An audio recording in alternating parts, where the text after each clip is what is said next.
পাওয়া যায় না, তুফান হতে অ্যাটিটিউড লাগে। বলে আসছে যে আমার মা চেয়েছিল ও বড় ডাক্তার, তারপরেও তো অনেক ছোট, বলতে পারে না আসলে সে কি চায়, তার চাহিদাও আমি প্রাধান্য দেব। লাল শাড়ি ছবিকে ঘুরিয়ে দিলেন নায়ক সুপারস্টার শাকিব খানের প্রিয়তমা ছবি।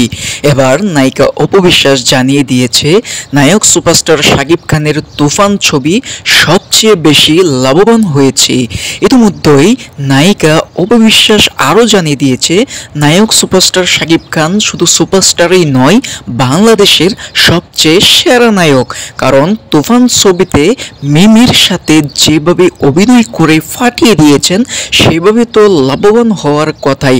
ইন্ডাস্ট্রি একের পর এক উপরে উঠে যাচ্ছে এবং নায়ক সুপারস্টার শাকিব খান ইতিমধ্যেই জানিয়ে দিয়েছে তার তাণ্ডব বরবাদ সেই থেকেও বেশি ইনকাম হয়েছে তুফান ছবিতে, যা জানিয়ে দিয়েছে নায়িকা অপু বিশ্বাস। অপু বিশ্বাস আরও জানিয়ে দিয়েছে নায়ক সুপারস্টার শাকিব খান বাংলাদেশের একজন গর্ব হিসেবে তুলে ধরা যায়। যেমন নায়ক সুপারস্টার শাকিব খানের স্টাইল এবং কথাবার্তা যে সুন্দরভাবে বলা হয়, তাতে কিন্তু নায়ক সুপারস্টার শাকিব খান বাংলাদেশের অন্যতম স্টার হিসেবে পরিচয় লাভ করেছে।